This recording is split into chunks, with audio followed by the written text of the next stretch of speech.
Hello, congratulations on the purchase of your Zinger 252BH. My name is Caleb. I'll be doing an orientation with you today. We can start right up here in the front. I'll start with your power tongue jack. You have two switches on here. One is going to turn this light on and off. That's this on-off switch on the left. And then you have up and down. That's going to be how you hook and unhook from your vehicle. If this were to fail for any reason or you lost power, you can remove this rubber cap here, and kind of hard to see with the lighting, but in there is a spot for a little socket. There's a crank in your front compartment over here that we'll get to in a second, and that will be so you can crank this up or down so you don't get stuck either on your vehicle or stuck at a campsite. Behind that you have your propane tanks. As you can see, we have a test tank on there right now. The other tank is right there. It's two 20-pound propane tanks with the regulator in the middle. This regulator, you can switch between the two tanks just by rotating that. Whichever way this is pointed is towards the tank you're using. And then behind that is where your batteries will go. You can fit up to 2 batteries there. And you do have a battery disconnect. That's that little red switch here. Right now it's in the power on position. If I wanted to shut 12 volt off, if I have batteries hooked up, turn that to the left, that shuts that off. If you want your batteries to charge though, when you're hooked up to shore power or to your vehicle, you want to make sure this is in the on position towards the right. You can make our way to the side here. You have one side of your pass-through storage. As you can see, it goes all the way through to the other side. So good, spacious spot for some extra luggage or extra goodies that you bring camping. Next to that, you do have some of the vehicle information on here. There's VIN numbers, tire pressures down here if you ever need to fill your tires with air. And there's also weights and other information for you there. Right here is your furnace exhaust vent. That's going to blow out hot air when you're running your furnace. So you want to be sure you don't block or touch that or put anything in front of it that can melt or burn. So make our way further back. Right up here, this is your exterior vent for the vent above the stove. There's 2 tabs on either side that turn to lock this in place. But you want to unlock them if you're going to use that vent. And then this flap here can open up so that vent's outside. Otherwise though, make sure that's closed so that no critters or bugs or anything make their way into the trailer through there. Right down here on the left, you have your freshwater tank fill. So that's going to be for rustic camping. If you don't have full water hookup, you'll hook your hose up to here. Fill your freshwater tank. Once your freshwater tank is full, then you can turn your water pump on, and that'll be what creates your water pressure for you. You see to the left of it, there's a label for a quick drain. That's the drain for the freshwater tank. You see that white pull handle right there behind the tire? That is the drain for the freshwater tank. It's just a pull handle, and it's going to drain out from there. To close it, just push it in. And next to that, you have your 30 amp power hookup. I do recommend with this that you use a 30 amp surge guard just to help protect the electronics on your trailer. It's a lot easier to replace a surge guard if there's a power surge than to replace all the electronics and wiring in your trailer. Then right here, you have your city water connection on the right. That's going to be if you have full hookup camping or you're hooked up at your house or something. Just thread your garden hose in there, turn the water on, and that's going to create your water pressure for you. I do recommend you use a water pressure regulator with that, and also a 90-degree elbow. If you just hook your hose up to here, over time it's going to try and kink or sag down, and that's going to put a little bit of extra wear and pressure on your hose. So if you put a 90-degree fitting on there, that puts a lot less stress on the hose. To the left of that is your black tank flush. We'll go over that in just a second. And then you have your outdoor shower here. Just hot and cold water with the shower wand that you can pull out and move around and spray. Right down below is your sewer drain. On the left, you have your black tank. It's labeled right up there. On the right, gray tank. It's got a gray handle for you as well, so you can differentiate the two. So when you go to drain your tanks, you'll hook your sewer hose up. Then you'll pull your black handle. That's for the toilet. Once that's empty, you'll pull the gray tank. That's your dirty sink and shower water. So that dirty sink and shower water is going to help rinse the black solid waste out of your hose. Once both of those tanks are empty, you can close your gray leave your black tank open, that's when you'll come up here and use your black tank flush. So just thread your hose to it just like a city water connection you would. Turn the water on, and that's going to spray directly into your black tank and help to get rid of any extra solid waste that's in there, help clear off your sensors so you can get more accurate readings, and also just clean it out a little bit, reduce the stink a little bit for you. Run water through there for 5 or 10 minutes. You turn your water off and then close your black tank valve there under your sewer hose.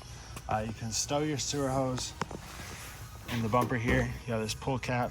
You can just slide the sewer hose in there. Keeps it out of the way, out of the other compartments where all your other camping gear may be. You don't have to flush your tank every time. I recommend you do it every 2 or 3 times probably. But if you want to be proactive, do it every time. Help keep it extra clean. It's all kind of personal preference there. On the back, down here in the corner, you have input for cable and satellite. Cable on the left, satellite on the right. So that's going to be if you're staying at a campground that has cable hookup, or if you have a portable satellite dish. You have your spare tire. Right up top, you have prep for if you're on backup camera. And you also have your water heater back here. So we'll open this up here. This is gas and electric. Your switches for that are going to be inside. To run it on electric, you need 110 power hookup. To run it on gas, you need to make sure your propane's on. It's going to heat up faster on gas than electric, but you can run both of them at the same time, and that's going to be most efficient for you. Down here on the bottom, you have your drain right here. This cap just screws over top of that. It's a 1 1/16 inch socket that you use for that. And so tighten that down and turn your water on. It's going to start to fill this tank. Before you turn it on gas or electric, you want to be sure that this is filled with water. To do that, pull in your pressure relief valve here. Just slip this tab up. Water will come out from there. Once water comes out from there, that'll signify that your tank is filled, and then you can turn it on. You don't want to run this without water in it. That's going to burn up your heating elements, and then they'll have to be replaced. When you're all done camping, take that cap off, let the water drain out from here, so you don't have water just sitting in there.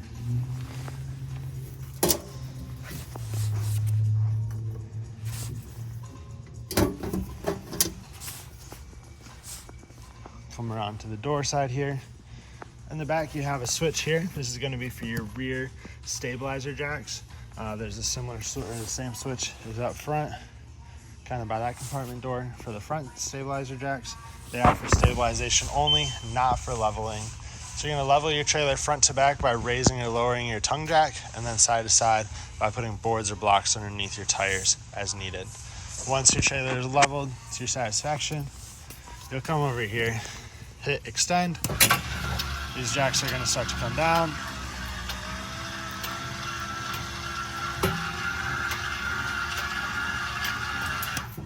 Gotta adjust this foot pad here real quick. There we go. So extend. Once it hits the ground, just put a little bit of extra pressure on it. That's going to help keep the trailer from rocking around, and it's going to help them do their jobs a little bit better when you put that pressure on it, so that they're actually bearing a little bit of weight. Otherwise, they're kind of just there, not actually doing anything. Then you have a little bit of storage back here as well. Compartment door held up with the clip. That's going to be the case for all of your compartment doors. You have 2 110 plugs and an output for a TV if you wanted to have an outdoor TV. 2 outdoor speakers. Those will be controlled from the radio inside. You have your main entry door with a leash holder and bottle opener there as well. We'll open this up and we can show your solid steps here. When you take these in or out, you want to be sure that your entry door is all the way open. Otherwise, this part of the latch will hit on your screen door and it'll scratch it or dent it. But just pull the yellow handle. That's going to undo the locks. And then just let it sit out like that. See that lays flat there. These legs are adjustable. There's pins on either side, so you can take those out and extend or retract the legs as needed, depending on how level or unlevel or uneven your campsite is. With them fully out, you just close your door right over top of them, and they stay out like that, and your door can be closed. Here's the switch for your front landing gear or stabilizers. Same thing. Hit extend, hold it down. And we're gonna run these down until they hit the ground. Put a little bit of pressure on them, and then you're good to go. There we go. And then you have the other side of your front pass-through storage. This tool here is going to be the one for the tongue jack up front there. And the last thing out here we have is your power awning. Obviously it's retracted right now. We'll step inside and we'll open up the switch. One thing to note before I do that, if you have your door all the way open, it's going to hit the awning arm when it's going in or going out. So you want to be sure that you don't have that quite fully open there, or you'll damage your awning arm. So right up here, this is where your control is. You have awning extend and awning retract. We want to extend that awning right now, so we'll hold that button down. And we'll watch that start to extend. You do want to keep an eye on it as you do this. It's not going to stop automatically. There's going to be a valence that drops down. That's a little extra fabric on the end. You'll also be able to see the bare awning tube. That's going to be your sign that it's fully extended. So we'll watch for that here. There's the bare awning tube. That valence is stuck to it right now, which is kind of a common thing. But if you go back and forth with the awning, that'll usually drop that down and free it up. Both your awning arms are adjustable. There's 2 tabs here. Squeeze those. That releases the little pin, and then you can slide and adjust those arms to pitch the awning one way or the other. That's just going to allow for water to flow off of one side and not pool up in the middle. They are on a strut, so there is a little bit of play in the awning. If it's windy out, that'll allow for a little bit of movement. And also, if you do get enough water up there, it'll drop down to whichever side is heaviest and drain that water off of it.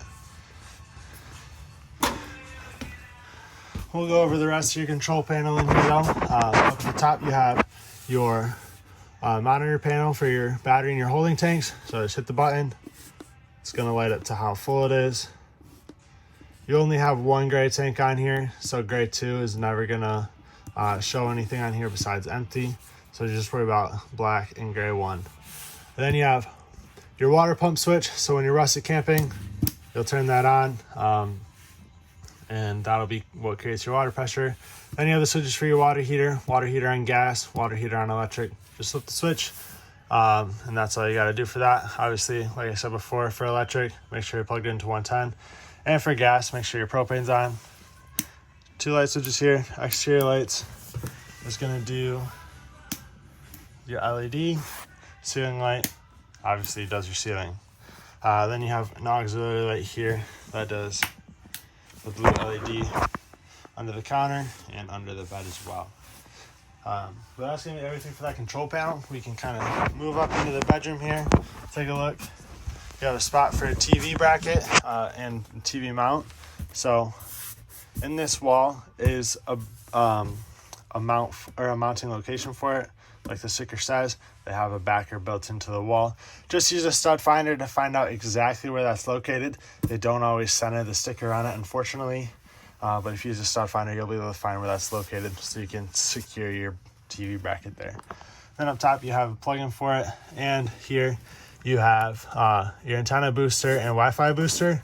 On the right side here is antenna power.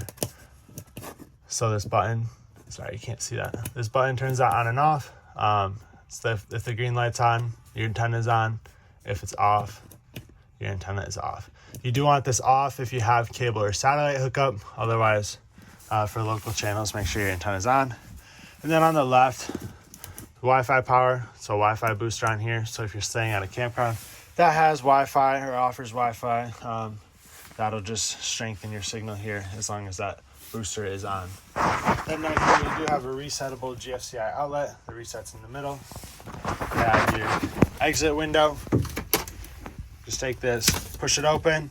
In case of emergency, you can slide this all the way through and throw that window open. Otherwise, it's got a notch in it, so you can prop it open for normal ventilation. And this red tab, if you pull on that, that'll pull it straight down so you can jump through the window.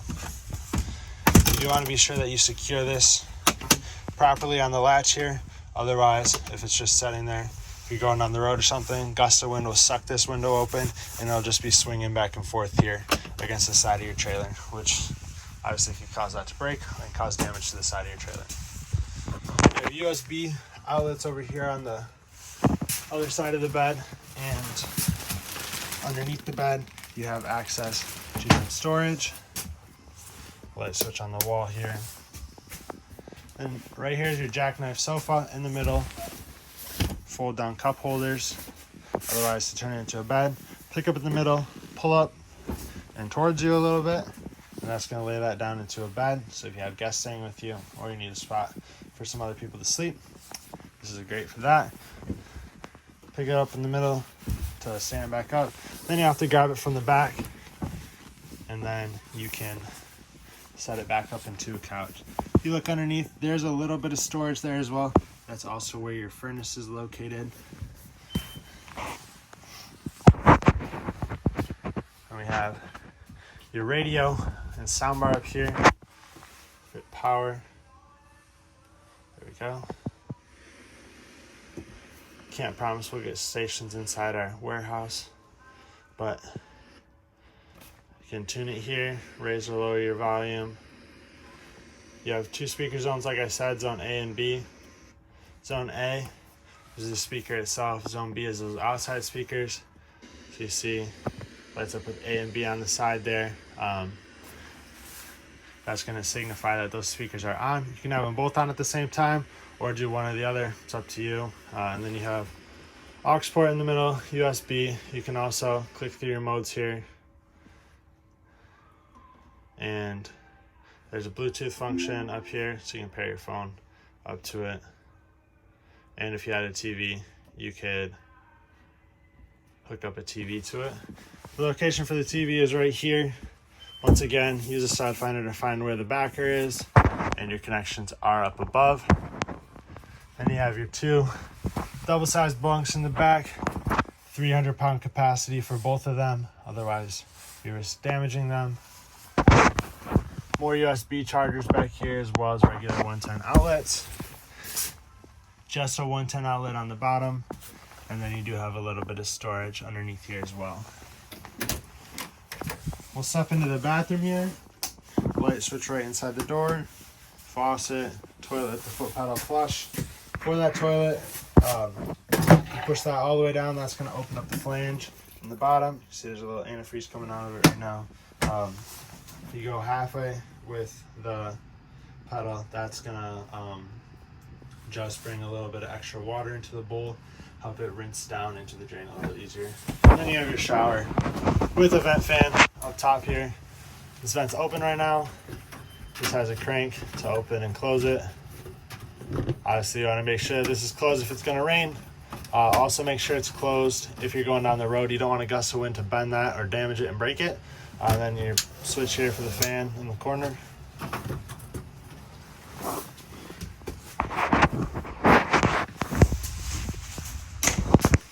Alright, and you have your controls for the furnace right here. This is going to be furnace only. The controls for the air conditioner are on the AC itself. So you have this tab on the top, that's your on-off switch. All the way to the right is off. You'll hear it click. To the left, that turns it on. You hear the furnace kick on there. And then at the bottom, there's a little slider where you can control the temperature. All the way to the right is going to be the hottest it gets. And then as you move it to the left, it's going to cool off. Then push it to the right to turn it off again. You hear it click again. The furnace is going to run for a little cool down cycle, just to cool down the core on that, so that it's not super hot. So it'll run for a couple minutes. After you turn it off, that's completely normal. And you have your 12-volt fridge here. Hold down the power button. It's going to beep and turn blue. That signifies it's on. You have your control for the fridge temperature here. So this will be fridge, and then you can raise or lower that temperature. 5 is going to be the coldest, 1 is the coolest or warmest, I guess. And then this will control the freezer temperature. Once again, 1 to 5 there. And then you have what they call night mode. It's a little energy efficient mode, I guess. And then tabs to open the door on either side. Standard 110 microwave here. Push button to open the door. Light and fan for above the stove.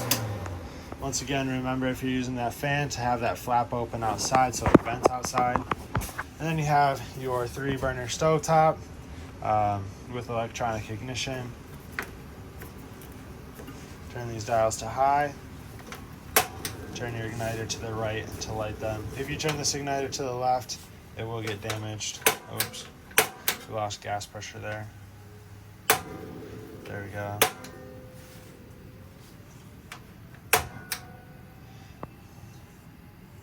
And then you can adjust.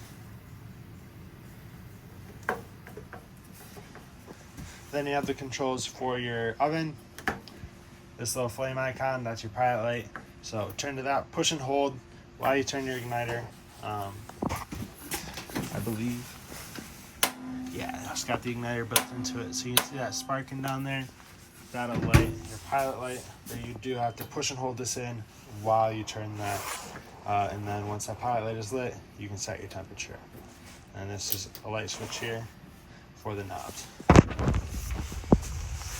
When you come to pick this up, your keys are going to be on your faucet. You have 2 sets of keys. These gray keys here are your door keys for the entry doors, and the silver keys are for all your compartment doors.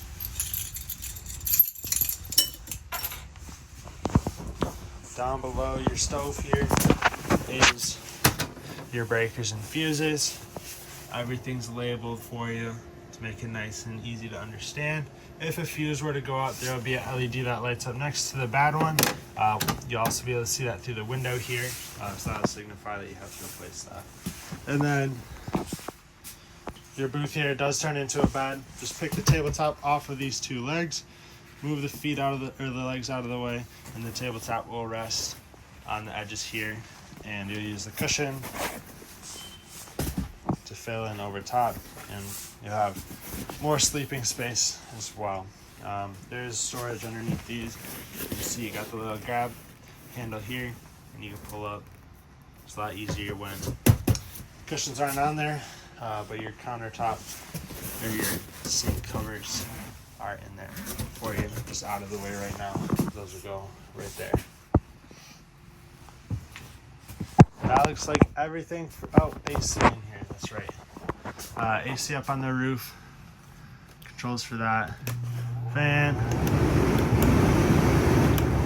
AC on low and high, and then your temperature controller here. It shows hot, it's not going to actually get hot, it's just going to be warmer than if you had it turned all the way cold. And your vents to open and close that are here. Just push that, you can open and close that. And there are filters on both sides that you can take out, clean, and reuse. So that's going to be everything for inside here. I want to thank you for purchasing at Terrytown. We appreciate your business and congratulations.